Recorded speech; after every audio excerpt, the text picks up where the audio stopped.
What if Paul Atreides were still alive?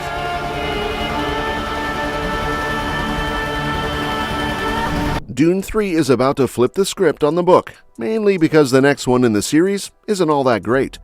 Frank Herbert's first Dune book, fans can't get enough of it. It's an epic hero's journey across planets, packed with standout characters, intense action, and clear, satisfying story arcs.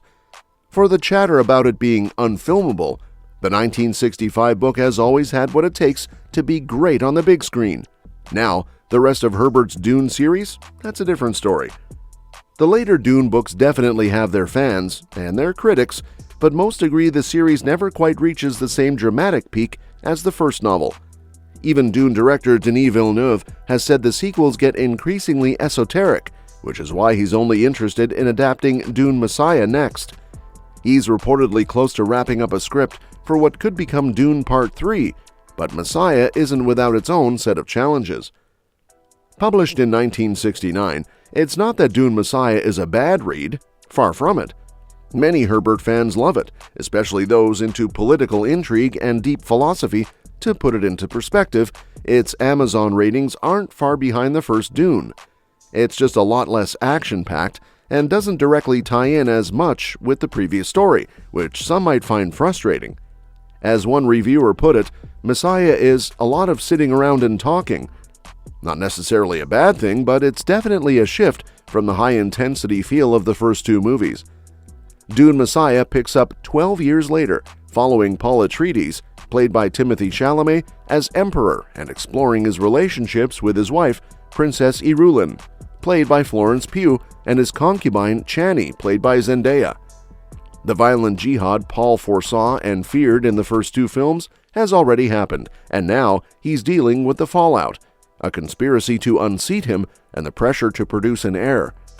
Instead of the grand battles and adventure of Dune, Messiah leans into palace intrigue, feeling more like a TV-sized drama than a cinematic epic. Some key characters are missing too, like Paul's mother, Lady Jessica, played by Rebecca Ferguson, although it's hard to imagine Villeneuve not finding a way to include her. The story doesn't have the same obvious villains, like the Harkonnens, to propel the action either.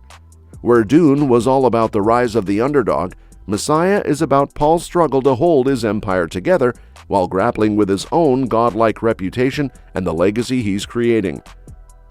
So far, Villeneuve has stayed true to the source material, focusing on the essential characters and story elements in his Dune adaptations while cutting out the rest.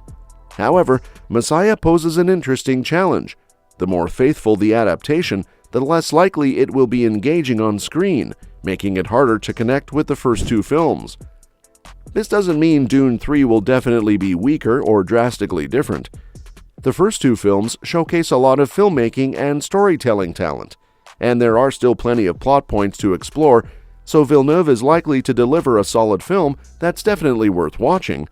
But he and his co-writers may need to bring some creative flexibility and adaptability to elevate Messiah, making it feel more like a Return of the King instead of a Godfather Part 3.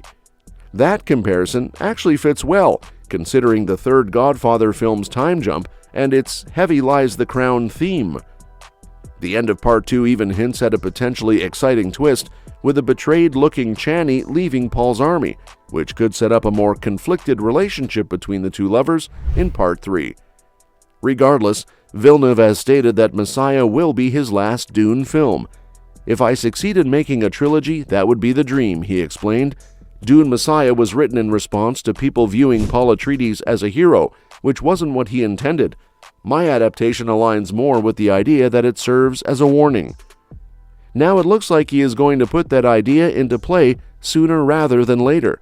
He mentioned that his break is over, and he plans to go back behind the camera faster for the third installment of his deep exploration of Frank Herbert's world. "I'm in the writing zone right now," he said, referring to Dune Messiah, though he was careful not to label it as Dune Part 3. Villeneuve emphasized that Dune Part 1 and Part 2 feel like one complete entity for him. "It's a movie made in two parts. It's finished. It's done." The Canadian-French director shared that he could have wrapped things up with Dune Part 2, but he thinks, like Herbert did with Dune Messiah, it's a great idea to explore something completely different. The story picks up about 12 years after where we left the characters at the end of Part 2, he explained. Their journey and story are different this time, which is why I always say that while it's the same world, it's a new film with new circumstances. He adds that this new movie will finish the Paul Atreides arc. This will also mark the end of Villeneuve's connection to the Dune universe, even though Herbert wrote 4 more sequels after Dune Messiah. Villeneuve mentions that the main cast returning for Dune Messiah includes Timothée Chalamet as Atreides, Zendaya as the Fremen warrior Chani who guides him, and Florence Pugh and Anya Taylor-Joy. They have to return. They are with the main cast when it happens, and more worms. What can I say? He shrugs. When pushed for more details and referencing conversation from last year about possible start dates for Dune Messiah, which he indicated could be late 2025 or early 2026, he murmurs 2026, but then looks a bit confused. These movies take a lot of time to make, so it's best not to announce when I might start shooting, he says, glancing at his longtime publicist Bibi Lerner from IDPR, who has positioned herself in his line of sight. Unfortunately, I'm supposed to keep quiet, he laughs. Let's just say I thought I'd take a break after Part 2, go back into the woods for a while to recover. But the woods didn't really suit me, and I'll be back behind the camera sooner than I expected. But that's all I can share. Dune Part 2 stands out as one of those rare cases where a cinematic masterpiece is disguised as a blockbuster.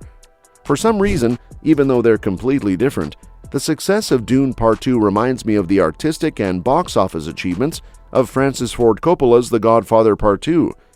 The film's intimate feel, despite its epic scope, also brings to mind David Lean's Lawrence of Arabia, both of which won the Best Picture Academy Award. Villeneuve is deep into the award season for Dune Part 2 and welcomes comparisons to other iconic films. He believes this movie goes beyond just sci-fi. It's really about a human journey. The tech takes a backseat to the characters and their experiences. The story highlights the Fremen's dream of turning their desert home into fertile land, which feels super relevant today. He's also fascinated by the cultural clashes in the film and how Paul Atreides grows alongside Chani. The relationship is central to the story, and Villeneuve loves showing Paul's journey of self-discovery. Creating the film's unique worlds was exciting for him. He enjoys world building with production designer Patrice Vermette, aiming to capture the essence of these cultures visually. Making a blockbuster is a long process, and he emphasizes the importance of working with a team he can trust. For him, talent is key, but so is good communication. His unique chemistry test? It's simply sharing a coffee. Villeneuve talks about his coffee test with actors, saying it's key to gauge how well they'll work together. He emphasizes that these moments mean more than auditions. It's all about finding someone who shares a love for cinema rather than a big ego.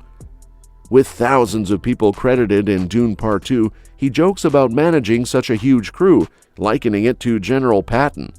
He estimates around 3,000 to 4,000 people worked on the film, which is why strong department heads are crucial to divide tasks. He recently chatted with director Joe Wright about how filmmaking is a collaborative effort, something Villeneuve finds beautiful. He believes cinema is about creating art together, not just through computers. Do you agree with him? Let me know in the comment section. Subscribe to the channel to get updated regularly with the latest update. Thanks for watching the video, and we'll see you at the next one.